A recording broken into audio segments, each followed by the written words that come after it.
ভোলে বাবা পার করেগা সিরিয়ালে শুটিং করতে গিয়ে রাহুল বন্দ্যোপাধ্যায়ের যে আকস্মিকভাবে মৃত্যু হয়েছে তালসারিতে শুটিং করতে গিয়ে, তার জন্য প্রযোজনা সংস্থাকে নাকি ব্ল্যাকলিস্টের দাবি তোলা হয়েছে, মানে প্রযোজনা সংস্থাকে কালো করার দাবি, এবং নাকি 1 কোটি ক্ষতিপূরণ এর দাবি তোলা হয়েছে। সেটা কারা করেছে? সর্বভারতীয় সেনা সংগঠন।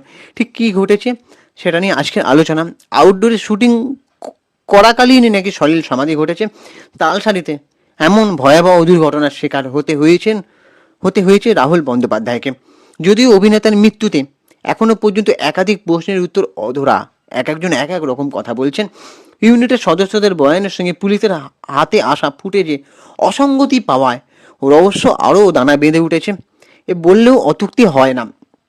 এমত অবস্থায় শুটিংয়ে তারকাদের নিরাপত্তা সংক্রান্ত বিধিনিষেধ নিয়ে প্রশ্ন তুলে সুর চড়ালো অল ইন্ডিয়ান সিনে ওয়ার্কার্স অ্যাসোসিয়েশন।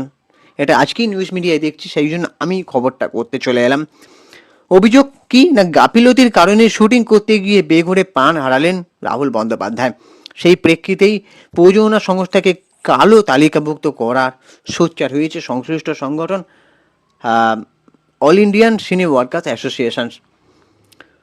তো সোমবার অল ইন্ডিয়ান সিনে ওয়ার্কার্স অ্যাসোসিয়েশনের অফিসিয়াল এক্স হ্যান্ডেলে দোষীদের বিরুদ্ধে করা আইনি পদক্ষেপের দাবি তোলার পাশাপাশি বেশ কয়েকটি বিষয়ের উল্লেখ রয়েছে। সংগঠনের দাবি, এটা নিছক দুর্ঘটনা নয়, বরং কাঠামোগত ব্যর্থতা, প্রযোজনা সংস্থার গাফিলতিতেই মৃত্যু হয়েছে অভিনেতার। আমাদের সংগঠনের তরফে একাধিকবার সতর্ক করা হয়েছে যে প্রযোজনা সংস্থা এবং চ্যানেল কর্তৃপক্ষ খরচ কমানোর জন্য প্রায়শই শিল্পীদের নিরাপত্তা ব্যবস্থার সঙ্গে আপোষ করে থাকেন, এমনটা বলছে। ফলত কর্মী ও শিল্পীদের জীবন চরম ঝুঁকির মধ্যে পড়ে। প্রায় প্রতি বছরই ভারতের বিভিন্ন প্রান্তের সিনে জগতের এহেন দুর্ঘটনা ঘটে, যেখানে অনিরাপদ কাজের পরিবেশের কারণে টেকনিশিয়ানস, সাধারণ কর্মী এবং শিল্পীদের প্রাণহানি ঘটে।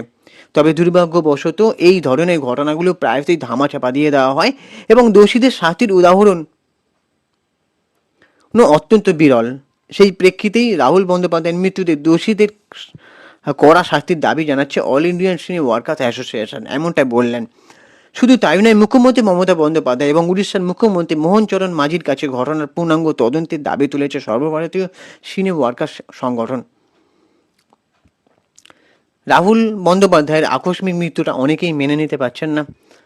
অভিনেতা রুদ্রনীল ঘোষও একটা বয়ান দিয়েছেন মিডিয়ার সামনে যে কারোর সঙ্গে কারোর কথা মিলছে না। আর ওদিকে তালসারির নাকি মানে ভয়াবহ উত্তাল সমুদ্র নয়, তার উপরে 1 ঘন্টা কি করে জলের তলায় ছিল, মানে 1 ঘন্টাটা কি হচ্ছিল, এমন মানে নিরাপত্তার প্রোটোকল নিয়ে প্রশ্ন তুলেছেন। তিনি তদন্তেরও দাবি জানিয়েছেন। এবারে সবথেকে বড় কথা, এই যে অভিনেতা, ইনি ভালো মানুষ ছিলেন, অন্তত অন্যদের মতন রাজনৈতিক ঝান্ডাটা ধরেননি। আর তিনি মানে কি বলবো, অত্যন্ত একটু হলেও ভালো মানুষ ছিলেন। আর তিনি মনে মনে বামপন্থী থাকতেই পারেন, কিন্তু রাজনৈতিক ঝান্ডাটা ধরেননি। ক্যারিয়ারের শুরুতে চিরদিনই তুমি যে আমার, তারপরে আরও কয়েকটা সিনেমা উপহার দিয়েছে, সেগুলো হয়তো বিশেষভাবে চলেনি, কিন্তু তিনি সিরিয়াল করছিলেন এবং বেশ কিছু চরিত্রে সিনেমাতে অভিনয় করছিলেন, গুরুত্বপূর্ণ চরিত্রে। তো এই অভিনেতার যে বয়সটা অনেকটাই কম ছিল, 43 বছর বয়স কি 42 বছর বয়স হবে। তো এই অভিনেতার মানে আত্মার শান্তি কামনা করি। আরআইপি রাহুল ব্যানার্জি, যেখানেই থাকুন শান্তিতে থাকুন, ও পারে ভালোভাবে থাকুন, এটাই চাইব। আর এবারে তোমাদের কি মনে হয় রাহুল ব্যানার্জির এবং যে প্রিয়াঙ্কা সরকারের যে যুগলবন্দিটা তোমাদের কেমন লাগতো? তো তাদের তো মানে প্রেম করে বিয়েও হয়েছিল এবং বিয়ে ভেঙেও যায়, একসময় বিচ্ছেদের পথে যায়, কিন্তু ছেলে সহজের কথা ভেবে তারা এক হয়েছিলেন। এটাও একটা অনেক বড় মানে কি বলবো, ভালো লাগার বিষয় যে সত্যি সন্তানের জন্য মানুষ অনেক কিছুই করতে পারে। যদিও প্রিয়াঙ্কা সরকারি নাকি অনেকটাই দেখভাল করছিলেন, মানে অনেকটাই তার কাছে থাকতেন, রাহুল ব্যানার্জি অনেকটা সময় কাজের মধ্যে ব্যস্ত থাকতেন। আর রাহুল ব্যানার্জি তার একটা পডকাস্ট চ্যানেল খুলেছিলেন, যে পডকাস্ট চ্যানেলে মানে করতেন, মানে সবার ইন্টারভিউ নিতেন। তার চ্যানেলটার নামই হচ্ছে সহজ কথা। তার সন্তানের নামক সেখানে অনেক রকম অনেক কথা তিনি বলতেন, সেগুলো বেশ ইন্সপিরেশন।